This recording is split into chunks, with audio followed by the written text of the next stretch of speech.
2020년 12월 마지막 주일이 되었습니다.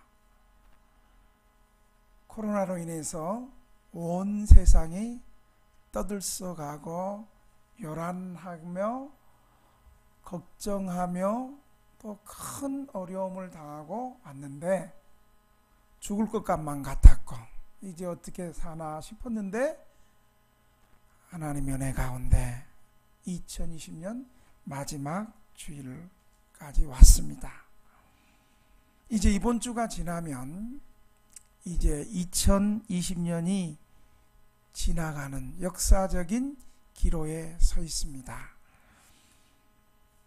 여러분, 올해 하나님께서 허락하신 한 해를 여러분 어떻게 살아오셨습니까? 작년 이맘때 송구 영신 예배를 하나님 앞에 드릴 때에 2020년에는 주님의 뜻을 깨닫고 진실하게 믿음으로 살아야 되겠다는 결심을 하고 기도의 제목을 또 내어놓고 기도하며 한 해를 살아오셨을 것입니다.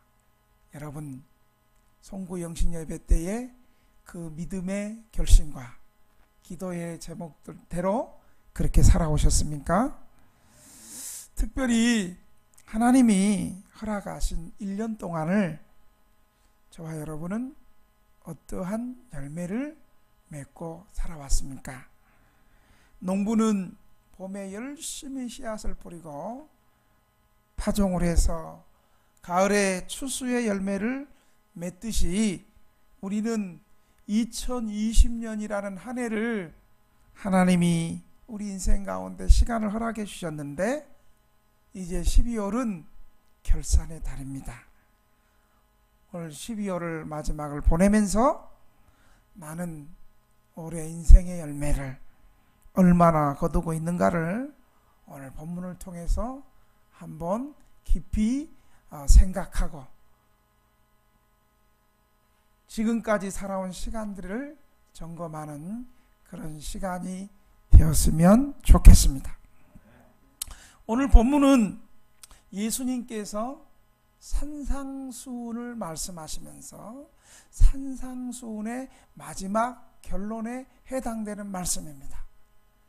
예수님께서 하나님 백성으로서의 살아가야 될 산상수훈 8가지 천국 백성들 믿음의 사람들이 어떻게 살아가야 되는가를 8가지 복을 얘기하면서 기도에 대해서도 말씀하시고 구제에 대해서 말씀하시고 어떻게 하면 어려운 사람을 잘 도와줄까에 대해서 말씀을 하시고 여러 가지 우리의 삶의 생활들, 지침들을 말씀을 하시면서 오늘 결론적인 말씀이 오늘 본문의 말씀입니다.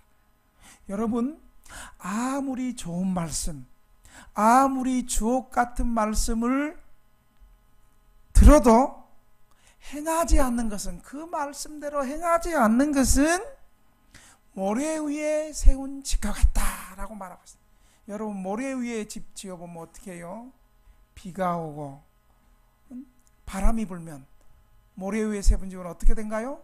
모래 위에 세운 집? 튼튼히 버티고 있나요? 무너지고 깔았나요? 불가능하지. 하나님의 말씀을 들어도 행하지 않는 사람은 모래 위에 지은 집이다. 이렇게 말씀을 하고요.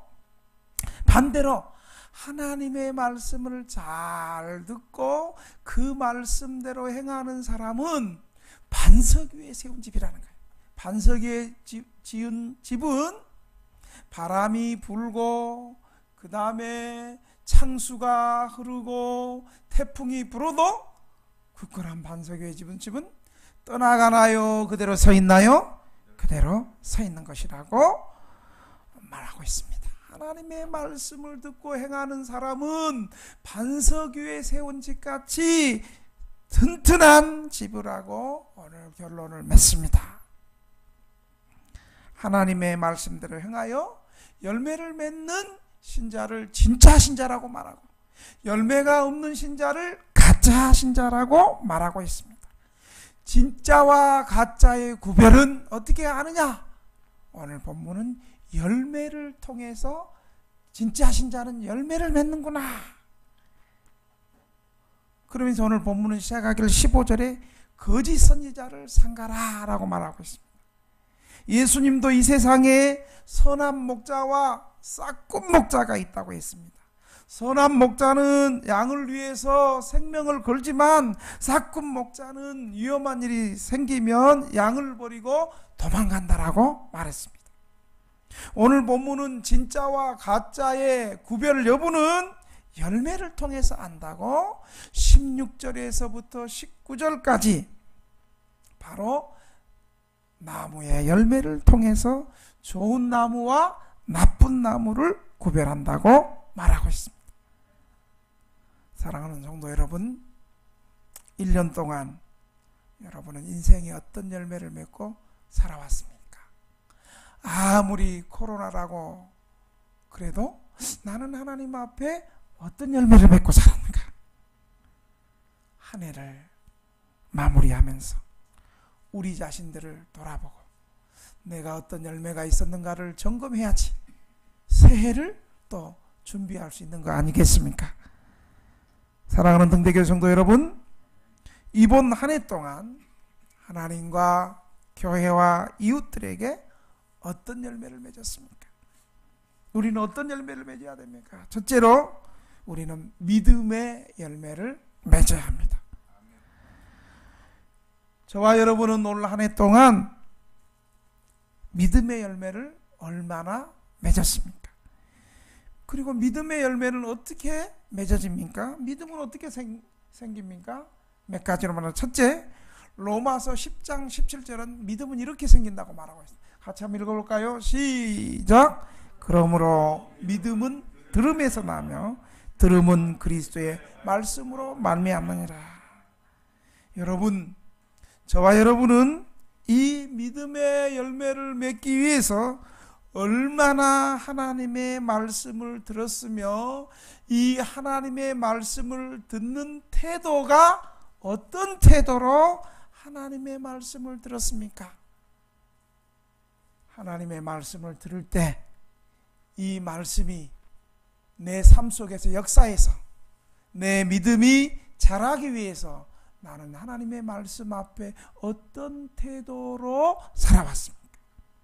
나는 믿음이 안 자라요, 기도 못해요, 이렇게 말만 했습니까? 아니면 정말 내 믿음이 자라기 위해서 구원의 확신을 갖기 위해서 기도하며 하나님 말씀 앞에 어떤 태도로 진실한 반응이 저와 여러분은 있었습니까? 디모데후서 3장 15절은 하나님 말씀에 대해서 성경에서 이렇게 말씀하고 있습니다. 한번 읽어볼까요? 시작! 또 어려서부터 성경을 알았나니 성경은 능히 너로 하여금 그리스도 예수 안에 있는 믿음으로 말미암아 구원에 이르는 지혜가 있게 하느니라. 성경은 우리 자신들로 하여금 그리스도 예수 안에 있는 믿음으로 말미암아 구원에 이르는 지혜가 있다고 그랬습니다. 하나님의 말씀을 대하는 태도, 나는 부족하고 잘 모르지만 하나님의 말씀을 들을 때 성령께서 믿음을 주시고 성경을 읽을 때 그리스도 예수 안에 있는 믿음으로 구원에 이르는 지혜가 있으니까 내가 하나님의 말씀 앞에 바른 자세를 가져야 되겠다. 주일 오전 예배 딱 한 번 드리고 오후 예배도 수예배도 금요기도에도 나오지 않고 어떻게 믿음이 자라겠습니까? 아직까지 신구약 성경이 어디 있는지 몰라서 헤매는 사람들은 정말 진지하게 자신들을 잘 돌아봐야 됩니다. 말씀을 듣는 예배 시간을 우리는 얼마나 귀하게 여겼습니까? 여러분, 하나님의 은혜는요, 어떤 사람에게는 평생 예배 한 번 잘 드림으로 말미암아 예배 가운데 하나님을 만나서 새롭게 인생이 변화되고 믿음으로 새로운 사람이 되는 사람들이 많이 있어요. 그런데 우리는 예배의 태도가 습관적으로 형식적으로 그렇게 하니까 어때요? 하나님이 코로나 확 보내버렸잖아요. 이제 예수 믿는 사람도 주일날이면 예배 시간이면 당연히 교회 가서 오늘 예배, 오늘 은혜 못 받아도 다음 주에 가면 되지. 이제 안 돼. 이제 안 돼. 다음 주 못 가. 당연히 드리는 예배. 그 예배가 당연하다고 생각했는데 코로나로 팍 하나님 한 번 주시니까 이제 공무원들이 단속해 이제 예배 드리는 것까지. 응? 그동안 예배를 귀하게 여기지 못하고 습관적으로 형식적으로 드린 거 죄입니다. 하나님 말씀을 듣는 태도 회개해야 됩니다. 히브리서 4장 12절에는 하나님의 말씀의 능력에 대해서 이렇게 말하고 있습니다. 같이 한번 읽겠습니다. 시작. 하나님의 말씀은 살아있고 활력이 있어 좌우의 날새는 어떤 검보다도 예리하며 혼과 영과 및 관절과 골수를 찔러 쪼개기까지 하며 또 마음의 생각과 뜻을 판단하니. 이렇게 말씀했어요. 하나님의 말씀은 살아있고, 옛날 성경 운동력이 있었어. 살아있는 하나님의 말씀이 죽어있는 내 영혼에 임하면 늘 인생이 재미없고 죽고 싶다 하는 마음속에 하나님의 말씀이 임하면 살고 싶은 생각이 나오고, 인생이 재미없고 열정이 없었던 사람들에게 하나님의 말씀이 임하면 열정이 임하고 힘이 생기고 능력이 생기고 살아야 되겠다는 긍정적인 도전의 정신이 생기고. 오늘도 하나님 말씀하시면 그대로 이루어지는 이 말씀 앞에서 나는 어떤 믿음의 태도를 가지고 왔고, 1년 동안 하나님의 말씀을 들었는데 나에게는 정말 믿음이 있고 하나님을 향한 진실한 믿음이 있고, 이 믿음이 나뿐만 아니라 주변의 사람들에게 역사하는 힘이 있는가? 우리 자신들을 믿음의 열매를 나는 얼마나 맺었나 한번 점검해 보시기를 바랍니다. 둘째, 믿음의 열매는 어떻게 이루어져요? 따라합시다. 인내함으로, 오래 참음으로 이루어집니다. 누가복음 8장 15절 한번 봅시다. 누가복음 8장 15절 시작. 좋은 땅에 있다는 것은 착하고 좋은 마음으로 말씀을 듣고 지키어 인내로 결실하는 자니라. 예수님이 하나님의 말씀에 대해서 비유로 얘기하면서 좋은 땅에 뿌려진 씨앗에 대해서 말하는데, 정말 하나님의 말씀이 30배, 60배, 100배로 결실을 얻는 믿음의 사람들은 착하고 좋은 마음으로 말씀을 듣는다 그랬어요. 착하고 좋은 마음. 아, 오늘 목사님 오늘 나 들으라고 하는 설교네, 오늘 저거 나 치는 설교네. 목사가 그렇게 시간이 그렇게 한가한 줄 아세요? 저거 오늘 나 들으라고 하는 소리야. 그럼 회개해야지. 아멘하고 회개해야지. 오직했으면 하나님께서 오늘 저 말씀에 듣게 할까? 여러분, 지난주 수요일날 하나님 말씀을 계속 수요일날 저녁에 하니까 아이고 이거 나들하고 도저히 설교 못 듣겠다고 나간 사람도 있었잖아. 지난 수요일 그렇게 들리면 어떻게 해야 되겠어요? 아, 하나님께서 내가 그렇게 나에게 말씀하시는구나. 뛰쳐나가고 소리 지르며 나갈 것이 아니라 회개하고, 주님 내가 어떻게 살아야 되겠습니까? 아, 오늘도 목사님이 오늘 나에게 하시는 말씀이구나. 하나님께서 오늘 나에게 주시는 말씀이구나. 착한 마음, 겸손한 마음, 하나님 말씀 받아들이는 마음, 수용하는 마음, 이런 마음이 착한 마음이에요. 그리고 어때요? 그 말씀을 듣고 지키어 어떻게 결실해요?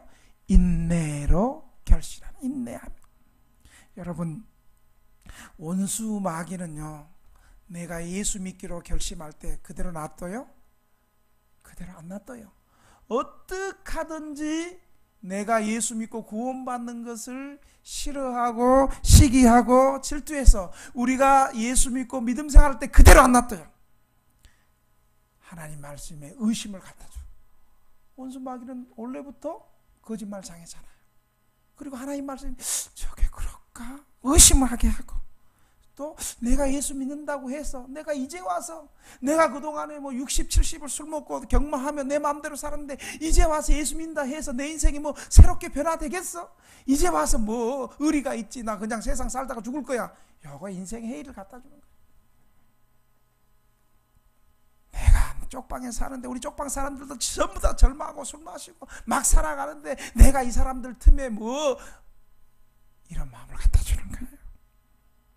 그래서 환경과 사람을 통해서 또 가까운 친구를 통해서 예수 못 믿게 이간질시켜 없던 말도 만들고,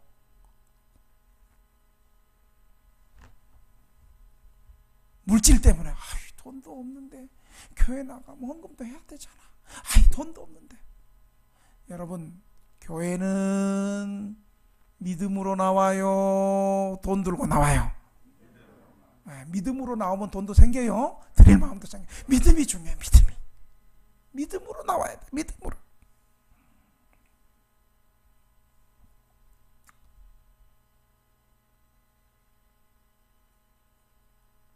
좋은 칭찬 사례를, 좀 미담 사례를 제가 들겠습니다. 우리 주방을 맡고 있는 백종환 성도가, 죄송합니다, 오해 없이 들으시면, 과거에 우리 교회 오기 전에는 저 밑에 게임방에서 게임방 왔다 갔다 하면서 돈 벌면 또 게임방 가서 게임 중독했잖아요. 근데 게임방에서 전도가 돼가지고 이제 우리 교회에서 생활을 하게 되었어요. 그리고 또 주방을 맡던 성도가 바람과 함께 또 사라를 찍어서 이제 주방을 맡게 했어요. 이분은 원래 음식 뭐 중국 주방장 뭐 면허가 있는 사람도 아니고 자격증 있는 사람도 아니고 원래 미싱했던 사람이야. 주방하고는 전혀 안 맞아. 그런데 주방을 딱 맡겨놓으니까요, 열심히 하는데 인터넷 뒤져가면서 연구하면서, 자기가 못하니까 연구하면서 음식을 준비하는 거예요. 근데 여러분, 이렇게 하면 원수마귀가 잘하도록 박수치고 야 잘한다 해요, 시기하고 질투하고 못하게 해요. 자, 알기는 잘하네. 진짜로 옛날에 같이 미싱해하고 여전히 그 친구는 게임방 다니는 사람이 와가지고 야야 네가 젊은 놈이 벌써부터 교회에 들어가가지고 교회는 오갈 데 없고 몸 병들고 갈 데 없을 때 거기서 교회에서 생활하는 거지, 네같이 젊은 놈이 무슨 벌써부터 교회 가서 그렇게 주방 맡고 예수 믿는다고 그래, 참 나랑 같이 이렇게 게임이나 하고 이렇게 살아야지, 이렇게 시기를 하는 거예요. 이게 이제 마음의 갈등이 생겨요. 교회에서 하나님 말씀을 들으면 그 말씀대로 살면 뭔가 될 것 같은데, 과거의 세상 친구는 또 시기하고 질투하고 비난하고, 그래가지고 백종환 성도님이요 5일을 금식했어. 주방에서 일을 하면서 5일 동안은 금식했어. 나는 일주일 5일 같으면 그냥 밥 냄새가 싫어가지고 기도원에 들어가가지고 기도원에서 하나님 말씀 보고 기도하고 그러는데, 저분은 주방에서 밥 다 해주면서 얼마나 힘들었겠어. 그러면서 금식하면서 기도하면서 인내하면서, 할렐루야.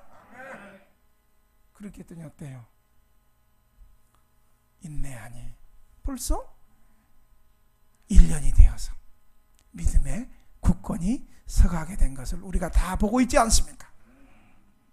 믿음의 열매는 인내함으로 이루어진다는 사실을 기억하시기 바랍니다. 우리가 믿음으로 살려고 할 때 원수마귀는 가장 가까운 것들을 통해서, 친구, 가족, 이런 사람들을 통해서 우리를 이간질하고 충동질하고 시기하고 질투하는 거예요. 그러니까 시기하고 질투할 때는 어때요? 야, 내가 진실한 신자구나, 원수마귀가 이제 나를 알아주는구나, 내 이놈 이 더러운 원수마귀를 예수님을 따라가, 나는 너에게 지지하노. 아멘이 어떻게 좀 시원치 않습니다. 나는 너에게 질 수 없어, 나는 하나님의 자녀가 되었고 나하고는 상관없어, 따라가. 이런 믿음의 확신을 가지시기를 바랍니다. 누가 이 소리 하면 그냥 또 전화해가 목사님이 이럴 수 있어요, 저럴 수 있어요. 웃는 사람은 다 회개하시기 바랍니다. 아멘도 잘해. 세 번째, 믿음의 열매는 어떻게 일어나요? 따라합시다. 믿음은 낙심하지 않는다. 낙심하는 것은 믿음이 아니에요. 그러나 우리 인간들은 언제 낙심해요? 하나님을 바라보지 않고 세상을 바라보고 환경을 바라보고 사람을 바라볼 때는 낙심할 수밖에 없습니다. 그러나 전능하신 하나님을 바라보고 그 전능하신 하나님을 의지하고 믿음으로 살아가는 사람은 낙심하지 않습니다. 우리 믿음의 조상 아브라함의 로마서 4장 17절에서 20절은 우리 아브라함의 믿음을 설명하고 있습니다. 아브라함의 믿음이 어땠는가를 보여주면서 믿음은 이런 것이라고 보여주겠습니다. 한번 읽겠습니다. 시작. 기록된 바 내가 너를 많은 민족의 조상으로 세웠다 하신 것 같으니 그가 믿는 바 하나님은 죽은 자를 살리시며 없는 것을 있을 수 없는 중에 바라고 믿었으니 이는 내 후손이 이 같으리라 하신 말씀대로 많은 민족의 조상들이 되게 하려 하심이라. 그가 100세나 되어 자기 몸이 죽은 것 같고 사라의 태가 죽은 것 같음을 알고도 믿음이 약한 것으로 부르시는 이시니라. 아브라함이 바랄 여기지 아니하고 믿음이 없어 하나님의 말씀을 의심하지 않고 믿음으로 견고하게 해줘서 하나님께 영광을 돌리며, 아브라함의 믿음에 대해서 설명하는데 17절에 보니까 그가 믿는 바 하나님은, 따라합시다. 하나님은 죽은 자를 살리시며, 아브라함은 하나님을 죽은 자를 살리신 하나님 믿었어요. 그리고 한번 따라합시다. 없는 것을 있는 것으로 부르시는 이시니라. 무에서 유를 창조하신 하나님이에요. 18절에 아브라함이 바랄 수 없는 중에 바라고 믿었으니, 바랄 수 없는 중에서 바라고 믿었다고 말하고, 그리고 19절에는 믿음이 약해지지 아니했다. 믿음이 약해지지 아니했다. 20절에는 하나님의 약속을 의심치 않고 믿음에 견고히 하나님께 영광을 돌리게 되었다는 것을 말하고 있습니다. 믿음은 낙심하지 않습니다. 믿음으로 사는 자에게 하나님이 낙심하지 않고 하나님을 바라보게 하시고 승리하게 하신다는 사실을 믿으시기 바랍니다. 두 번째로, 여러분 어떤 열매를 맺었습니까?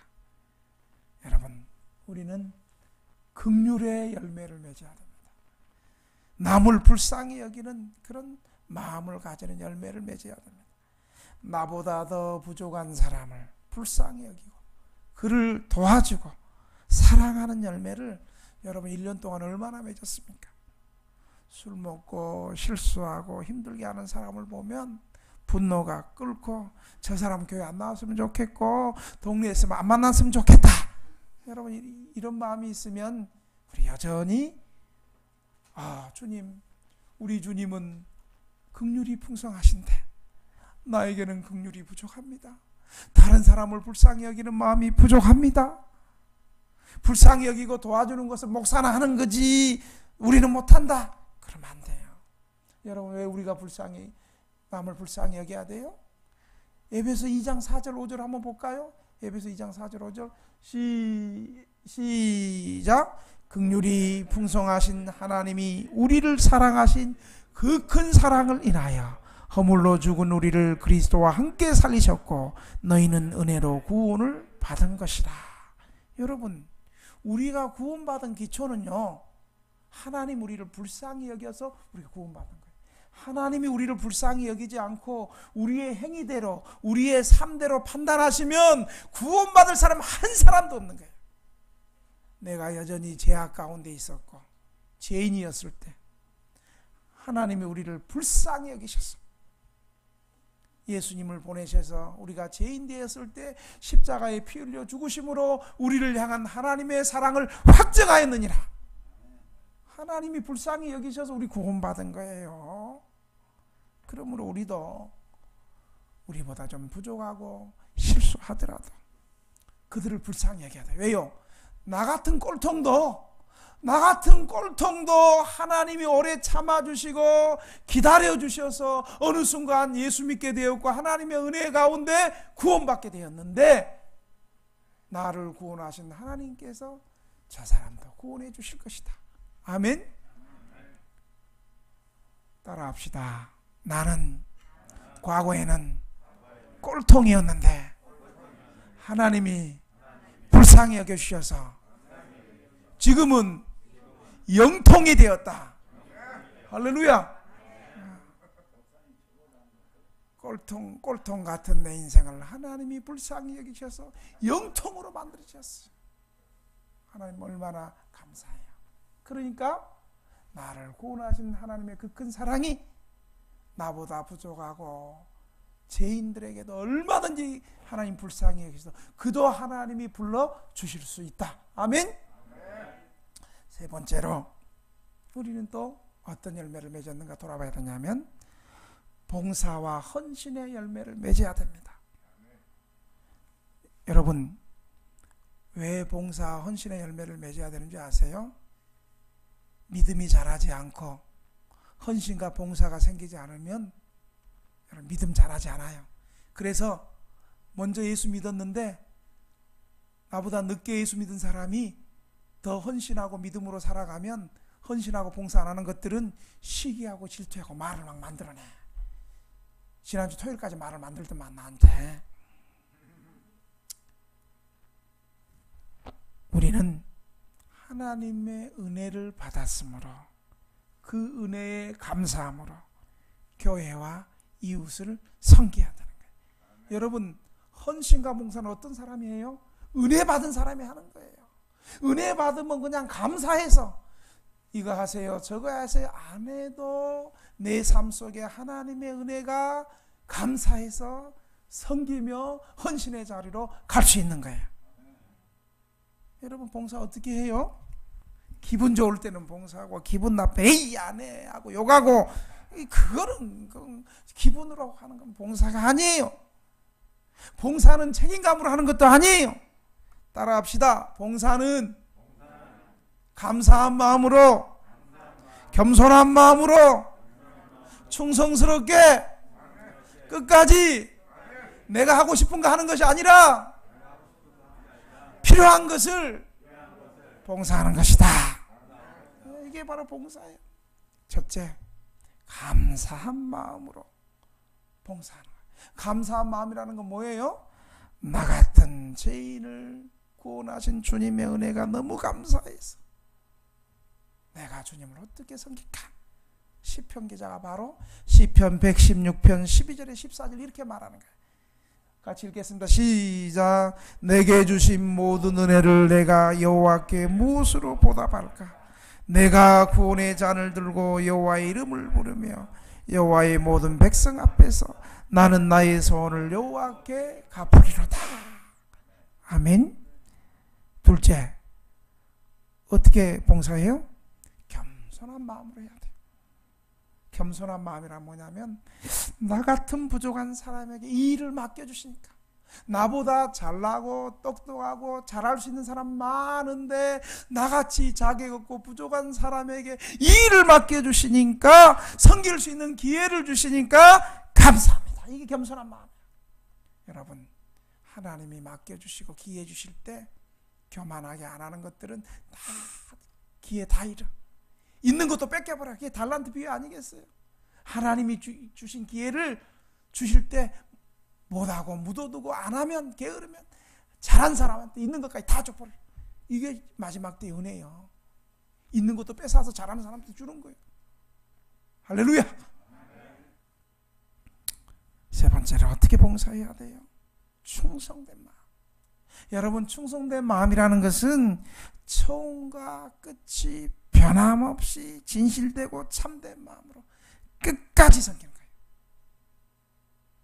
처음에는 잘하다가 나중에 안 좋아. 얼마나 충성스럽지 못하면 영화가 끝까지 가자라는 영화까지 나왔겠어. 내가 그 영화 봤어. 끝까지. 그 영화를 보면서 예수 믿는 사람이 충성이 끝까지 잘해야 되는구나. 예수 끝까지 잘 믿어야지 지옥 문 앞에서, 천국 문 앞에서 지옥 가면 되겠어요? 끝까지 충성하는 거, 끝까지 한 번 했으면 끝까지, 처음부터 끝까지. 좀 하다가 기분 나쁘면 안 해. 이건 충성이 아니에요. 그리고 봉사는 어떻게 해요? 내가 하고 싶은 것 하는 것이 아니에요. 교회가 필요한 거 해야 돼. 내가 아무리 이거 하고 싶어도 교회가 이거 하세요. 나는 좀 멋있고 뭔가 좀 존재감이 있고 이런 거 하고 싶은데 교회가 전혀 드러나지도 않고 존재감도 없는 거 시키면 그거 해야 되는 거예요. 그게 충성이에요. 뭐 나서고 싶고 막 폼난 거 빤짠 하는 거 그거 하고 싶은데 그거 하지 말고 이거 하세요 하면 이거 하는 거예요. 상대방의 눈높이까지 낮아져서 하는 거예요. 우리 교회 나들목교회 청년들이 수년 전부터 쪽방 청소를 하러 왔어요. 청년들이니까 청소 열심히 했어요. 그런데 우리 교회 매달 한 달에 한 번씩 반찬을 수년 동안 봉사했던 여전도회가 힘들어서 반찬 봉사를 못한다 그랬어요. 그런데 한참 주여 반찬 봉사자를 주시옵소라고 기도하는데 자꾸만 여전도회는 안 오고 나들목 청년들이 열심히 하는 거예요. 그래서 내가 나들목 청년들한테 제안했어요. 청년들, 여러분이 지금 청년이니까 쪽방 청소 열심히 하고 싶어 하는 건 내가 알겠는데 우리가 필요한 건 지금 밑반찬 만드는 거다. 그러니까 당신들 그동안 토요일 한 달에 한 번씩 토요일날 쪽방 청소했는데 그거 하지 말고 밑반찬을 좀 만들어서 주일날 우리 성도들에게 나눠줄 때 밑반찬을 만들어라. 그러면 어떻게 해요? 아유 목사님 우린 전혀 총각이고 뭐 집에서 해주는 밥이나 먹고 우리는 반찬 못해요. 이렇게 말 안 했어요. 목사님 교회가 필요하면 저희들이 부족하면 밑반찬을 봉사를 하겠습니다. 그래가지고 그들이 쪽방 청소하러 왔는데 우리 교회가 필요하다니까 봉사 방향을 바꿔가지고 그 젊은 그 23살부터 27, 8살까지 얘들이 무슨 반찬을 만들겠어요. 그런데 지네들 뚝뚝뚝 만들어. 그런데 어때요? 처음에 반찬을 먹으니까 반찬이 싱거워. 자기들도 알아. 그래서 내가 그랬어. 목사님이 싱거워서 어떻게 해요? 괜찮다. 우리 교회는 당뇨 환자가 많이 있으니까 이 반찬 좀 싱겁게 먹어야 된다. 하나님께서 우리 교회 당뇨 환자를 고치기 위해서 여러분을 통해서 지금 반찬을 싱겁게 한다고. 할렐루야. 말이라도 이렇게 좋게 해야 돼. 믿음으로 해야 될 거 아니에요. 그러니까 이 사람들이 또 힘을 내가지고 말이죠. 지금은 열심히 해가지고 반찬 맛이 좋아요. 나도 나들목교회 청년들이 하면 꼭 반찬 갖고 가. 내가 그래서 나들목교회 청년들 당신들 나중에 결혼하고 부인에게도 칭찬받고 신랑에게도 칭찬받는 건 우리 등대교회가 반찬 봉사해서 그렇게 된 줄 알고 감사한 거 말하고. 아멘은 거기서 해야 되는데 왜 우리 교회가 아멘 합니까? 여러분 이게 봉사예요. 내가 하고 싶은 거 나는 저거 하고 싶은데 교회가 이거 하세요. 필요한 거 이겁니다. 그러면 따지지 말고 나는 이거 하고 싶었지만 목사님은 전체를 총괄하고 봤을 때 목사님하고 사모님은 이게 필요할 때 내가 이거 해야 되는구나. 아멘? 끝까지 자기는 이거 해야 되는데 사명이래. 그런 사명이 어디 있어? 교회의 말을 듣지 않는 사명이 어디 있어? 자기는 그 사명이 이거 해야 된다. 사랑하는 성도 여러분, 올 한 해 동안 봉사와 헌신의 열매를 얼마나 맺었습니까? 기분 좋을 때는 하다가 기분 나쁘면 안 하고 평안할 때는 하다가 힘들면 안 하는 봉사하지 않았습니까? 베드로전서 3장 11절은 이렇게 봉사라고 말하고 있습니다. 같이 한번 이거 아닌데 내가 잘못 베드로전서 4장 11절에 이렇게 말하고 있어요. 죄송합니다. 내가 잘못 줬어요. 누가 봉사하라면 하나님이 공급하시는 힘으로 하는 것 같이 하라. 이는 범사에 예수 그리스도로 말미암아 하나님의 영광을 받으시게 하려 함이니 그에게 영광과 권능이 세세에 무궁하도록 있느니라. 아멘. 또 어떤 열매를 맺어야 되겠습니까? 많은 열매가 있지만 마지막 네 번째로 한번 따라 합시다. 전도의 열매를 맺자. 여러분 아무리 오래 코로나라 그래도 얼마나 전도 열매 맺었습니까? 여러분 이거 아세요? 위기가 기회가 된다는 거 아세요? 코로나로 사람들이 두려워하고 이럴 때 예수님 앞에 나와서 피난처 되시는 우리 예수님 앞에 나오세요. 반석이시고 산성이시고 우리의 피난처가 되시는 예수님이 계십니다. 우리 예수 믿읍시다.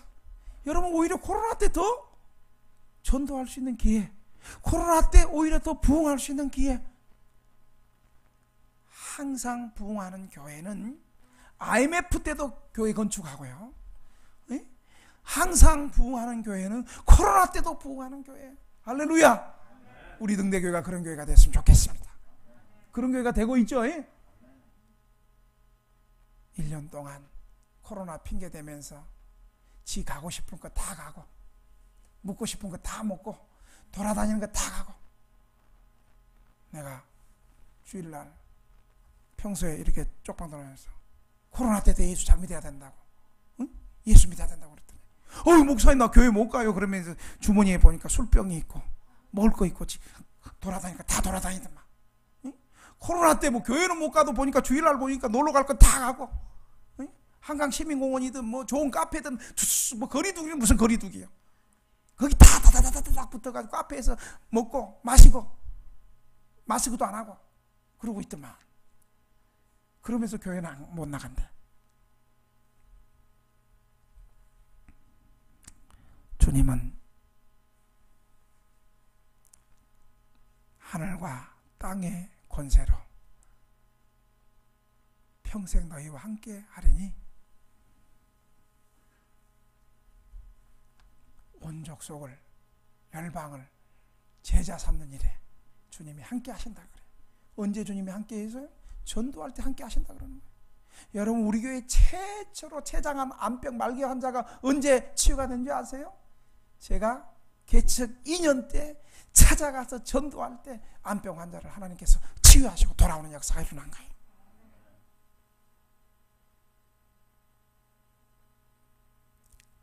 주님은 다니엘서 12장 3절에 많은 사람을 옳은 대로 돌아오게 한 자는 별과 같이 영원토록 빛나리라 이렇게 말씀하고 있습니다. 많은 사람들을 하나님 앞으로 인도하는 사람을 하나님 높여주시고 그와 함께 해주시는 축복이 남은 올해 내년에는 이 열매를 더 풍성히 맺을 수 있기를 주님의 이름으로 축원합니다. 기도하겠습니다. 하나님 아버지, 한 해 동안 시국이 어수선하고 코로나 시국 가운데서도 우리를 눈동자처럼 지켜주시고 우리 쪽방 주민들과 노숙인들에게는 확진자 한 명 안 나오게 하시고 불꽃 같은 눈으로 보호해 주시고 지켜주시니 감사합니다. 한 해를 돌이켜볼 때 주님이 주신 은혜가 많은데 우리는 하나님 앞에 어떤 열매를 맺었는가 오늘 말씀을 통해서 우리 자신을 돌아봅니다. 믿음의 열매, 긍휼의 열매, 헌신과 봉사의 열매, 전도의 열매가 한 해 동안 얼마나 있었는가를 생각하면서 주님 앞에 주신 은혜 감사하며 귀한 믿음의 열매들이, 신앙의 열매들이 우리 속에서 풍성히 넘치게 해 주옵소서. 예수님의 이름으로 기도합니다.